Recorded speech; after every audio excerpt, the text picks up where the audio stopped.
Hai gorgeous, welcome to my place. Terima kasih sudah mengklik video ini. Percintaan para Abigail dengan berbagai macam dramanya terkadang cukup lucu bagi orang dewasa.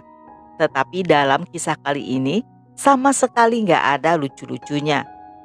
Kisah cinta mereka yang seharusnya bisa menjadi kenangan indah di masa dewasa justru hanya akan meninggalkan trauma mendalam bagi para korban. Nggak pakai lama, watch. Cerita ini dimulai dari seorang Abigail bernama Jessica yang tinggal bersama neneknya di Surrey, Inggris. Neneknya yang ingin agar Jessica fokus pada sekolah dengan terang-terangan mengatakan dia tidak suka jika sang cucu terlibat hubungan asmara dengan para pemuda. Pada tahun 2007, Jessica bertemu dengan teman baru di sekolahnya bernama Alice dan dengan cepat mereka menjadi teman akrab. Alice sendiri saat itu juga memiliki seorang teman lainnya bernama Gemma. Gemma yang berusia 2 tahun lebih tua dari mereka terlihat sangat keren dan bisa menyetir mobil.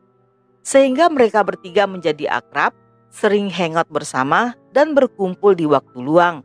Jika sedang tidak bersama, mereka seringkali berkomunikasi melalui MSN Messenger dan juga melalui Facebook. Di tahun 2009, Alice mendapatkan permintaan pertemanan di Facebook dari seorang cowok bernama Aaron Lampard. Mereka pun saling ngobrol online dan Aaron adalah seorang cowok yang sangat manis dan baik. Dengan murah hati, dia selalu memuji Alice, mengatakan jika gadis itu cantik serta hal-hal indah lainnya yang tentunya ingin didengar gadis Abigail seusianya. Setelah berkenalan cukup lama dengan Aaron, Alice pun memberitahu Gemma tentang hal itu. Dan Gemma mendorongnya untuk terus melanjutkan berteman dengan Aaron. Menurut Gemma, Aaron adalah adik dari pacar Gemma yang bernama Jack. Dan Gemma lah yang telah memberikan akun Facebook Alice pada Aaron karena pemuda itu ingin berkenalan.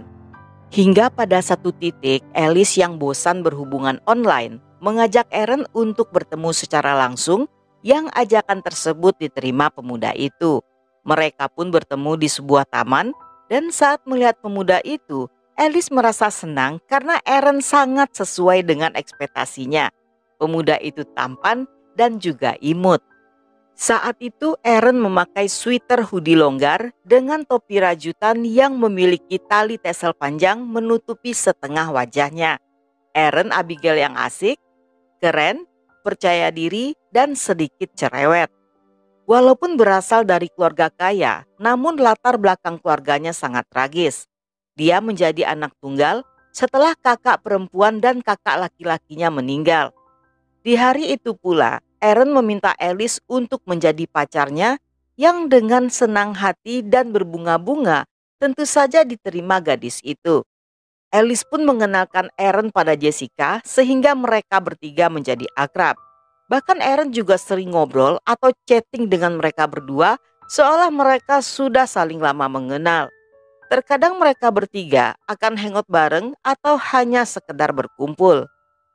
Pada satu waktu saat mereka sedang hangout, tiba-tiba Alice memperhatikan wajah Aaron dan mengatakan jika wajah Aaron dan Gemma tampak sangat mirip. Sambil bercanda, Alice bertanya, apakah mungkin Aaron dan Gemma masih berhubungan keluarga? Mendengar hal tersebut, Aaron segera membantahnya. Namun tidak lama setelahnya, Aaron mendadak berpamitan pulang dengan alasan merasa sakit. Seperti Abigail pada umumnya, hubungan mereka tidak selalu manis. Mereka juga sering bertengkar kecil, tetapi segera berbaikan kembali. Namun setiap kali bertengkar, Aaron akan meredakan amarah Alice dengan cara curhat tentang keluarganya atau tentang kesedihannya setelah kematian abangnya yang menderita leukemia. Sebagai seorang pacar, Alice yang tadinya marah seketika melunak. Hubungan percintaan mereka semakin dekat, bahkan pada satu hari Aaron menginap di rumah Alice. Saat itu Aaron berencana akan mengajak Alice melakukan happy ending.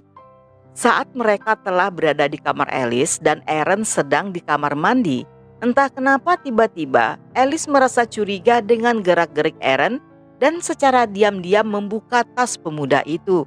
Seketika gadis itu merasa kaget ketika menemukan sebuah mainan dewasa berbentuk terong-terongan yang berwarna pink terang mengintip malu-malu dari balik resleting tas.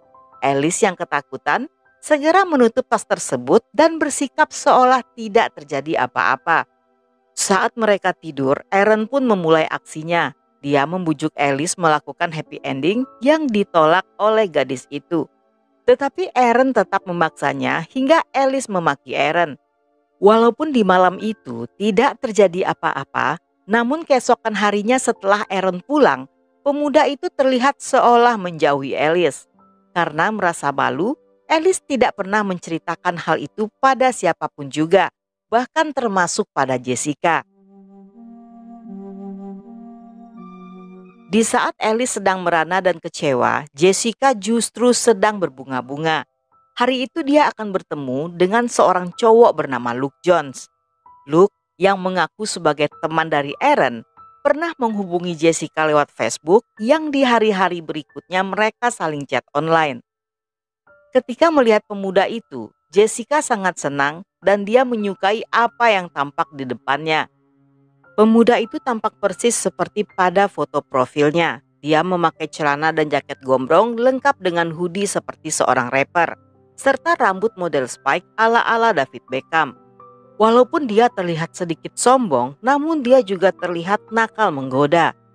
Di hari itu mereka yang sedang berbahagia untuk pertama kalinya melakukan cumi-cumi. Kedua gadis itu yang belakangan hari sibuk dengan kekasihnya masing-masing, tiba-tiba mendapat SMS dari Gemma yang mengatakan bahwa dia sedang sibuk dan kemungkinan tidak bisa lagi sering bertemu mereka berdua. Yang tentu saja bagi kedua gadis ini tidak masalah karena mereka pun sedang terbang ke awang-awang. Sehingga tanpa kehadiran Gemma, mereka justru bersyukur karena bisa menghabiskan lebih banyak waktu bersama pacar masing-masing. Sebagai seorang Abigail, Jessica memiliki batasan dalam pacaran. Baginya, kalau hanya sebatas cumi-cumi tidak akan menjadi masalah. Dan ketika Luke mulai nakal serta meminta hal yang lebih, dengan tegas gadis itu menolak yang membuat Luke menjauhinya. Tidak lama setelahnya, Jessica mengetahui jika saat itu Luke yang tiba-tiba menghilang justru sedang mendekati salah seorang teman sekolahnya. Hal ini membuatnya sakit hati dan seperti Abigail lainnya yang suka tulis status alay di Facebook, Jessica pun juga menulis berbagai macam makian serta kata-kata kasar untuk Luke dan gadis yang sedang ditaksir pemuda itu. Pada Januari 2010, masih dalam suasana panas dengan hubungan tanpa status mereka, tiba-tiba Jessica mendapatkan pesan di MSN Messenger dari seorang cowok bernama Connor McCormack. Connor juga merupakan tetangga Aaron dan rumah mereka berdekatan. Jessica yang hatinya sedang terluka tentu saja merasa terhibur oleh ucapan-ucapan manis Connor yang dengan setia menghiburnya. Dan seperti biasa, sekali lagi gadis itu jatuh cinta pada Connor yang baru dikenalnya.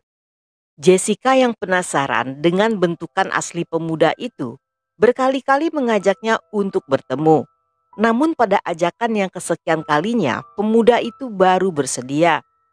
Mereka pun bertemu di depan taman rumah Jessica, tepat di bawah sebatang pohon yang lebat pada tengah malam di saat jam malam para kuntilanak sedang dinas. Saat itu, Connor memakai pakaian serba longgar yang bajunya juga dilapisi jaket hoodie serta topi yang ditarik hampir menutupi separuh mukanya hingga wajahnya hanya terlihat sebagian. Pemuda itu tampak sangat misterius sekaligus gemoy menggoda seperti Justin Bieber. Dan inilah yang disukai para Abigail. Connor yang terlihat sangat pemalu mengaku selalu menutupi kepalanya dengan hoodie karena menderita gejala alopecia yang membuat rambutnya rontok. Dalam pertemuan tersebut mereka sama sekali tidak bicara, namun Connor cukup terbuka bercerita tentang keluarganya. Dia memiliki saudara kembar bernama Andy yang di masa depan sesekali ikut berkirim pesan di Facebook dengan Jessica. Connor mengaku berasal dari keluarga kaya dan dia tinggal di sebelah rumah Luke dan Aaron. Sedangkan ayahnya bekerja untuk Simon Cowell. Walaupun saling berhadapan, tetapi mereka tetap berkomunikasi melalui SMS. Dan di malam itu pun mereka resmi berpacaran. Di hari-hari berikutnya, setiap kali mereka bertemu, Connor masih saja tidak mau bicara dan memilih ngobrol melalui SMS. Nenek Jessica yang mengetahui hubungan mereka merasa sedikit heran. Tetapi karena keduanya tidak pernah melakukan yang aneh-aneh, sang nenek pun masih bersikap santai. Selama 4 bulan pacaran, mereka pacaran seperti para Abigail lainnya, hingga pada satu hari, Connor mengatakan jika rumahnya sedang kosong dan minta izin untuk malam itu menginap di rumah Jessica. Walaupun pada awalnya sang nenek keberatan, tetapi pada akhirnya mengizinkan karena merasa kasihan pada pemuda itu. Dengan syarat selama menginap, mereka berdua tidak boleh melakukan hal yang diinginkan dan tidak boleh mengunci pintu kamar. Tapi seperti kebiasaan para Abigail bahwa peraturan dibuat untuk dilanggar, di malam harinya Connor mulai gerilya. Dia lupa janji yang telah dibuatnya siang tadi pada nenek Jessica dan berusaha untuk memaksa gadis itu melakukan happy ending yang berakhir dengan penolakan serta makian. Di saat mereka sedang sibuk adu gulat, Jessica diselamatkan oleh Alice yang menelponnya sehingga Connor berhenti menyerang Jessica. Namun saat mereka sedang ngobrol, Connor mengetikkan di note ponselnya yang isinya menyuruh Jessica mengatakan pada Alice bahwa Aaron mengalami kecelakaan dan sedang berada di rumah sakit. Keadaannya sangat parah hingga hidupnya menggunakan mesin bantu. Mendengar hal itu, Alice yang panik pun menangis dan segera menutup telepon. Setelah Jessica selesai menelpon, Connor yang kesal karena hasratnya tidak kesampaian, memilih untuk segera tidur. Namun Jessica yang masih terbangun berusaha menahan kantuk. Dia tidak ingin tertidur karena khawatir jika saja Connor terbangun, dia tentunya akan kembali menyerangnya. Ketika dia memandangi Connor yang telah tertidur, Jessica tiba-tiba penasaran kenapa Connor tidak pernah membuka topinya dan tidak mengganti bajunya dengan baju tidur. Secara perlahan, Jessica membuka topi pemuda itu dan kaget ketika melihat wajah yang ada di depannya adalah wajah Aaron, pacar Alice. Seketika dia merasa bingung karena sebelumnya Connor mengatakan jika Aaron sedang berada di rumah sakit. Namun saat itu justru sedang bobok cantik di kasur Jessica. Dan di pagi harinya, sebelum neneknya bangun, Jessica segera mengusir Connor alias Aaron dari rumahnya. Alice yang bersedih setelah mendengar kabar tentang kecelakaan Aaron dan tidak tahu harus menemuinya di rumah sakit mana. Tepat pada siang harinya, melihat Aaron sedang berada di mobil bersama ayah Alice saat sang ayah menjemput Alice di sekolah. Alice merasa kesal ketika melihat di tangan Aaron tidak terdapat satupun luka atau lebam yang menandakan telah terjadi kecelakaan dan dia merasa telah dibohongi. Namun Aaron mengatakan bahwa dia kecelakaan dan semalaman di rumah sakit tetapi dia tidak terluka parah. Dia hanya mengalami cedera pada leher yang tidak serius. Tidak lama setelahnya, Jessica menelpon Alice menceritakan bahwa di malam itu Aaron yang dikiranya Connor berada di rumahnya dan berusaha melakukan pelecehan pada Jessica. Namun sayangnya saat itu Alice tidak percaya dan berkata bahwa dia bertemu Aaron yang menjemputnya bersama ayahnya. Jessica yang kesal melaporkan hal ini pada polisi yang mendatangi Aaron saat pemuda itu sedang berada di rumah Alice. Namun saat polisi bertanya, Aaron bersikeras jika pemuda yang malam itu bersama Jessica bukanlah dirinya, melainkan Luke yang menyamar sebagai Connor. Dan di hari yang sama, Luke memposting pengakuan di Facebook yang menyatakan bahwa dialah yang malam itu berada di rumah Jessica dengan tujuan agar Jessica membenci Connor dan kembali pada Luke. Walaupun cerita ini sangat aneh dan semuanya seolah seperti sebuah kebetulan, tetapi polisi tidak bereaksi apa-apa. Saat itu mereka meminta alamat rumah Luke pada Aaron karena mereka berdua tinggal di kompleks yang sama.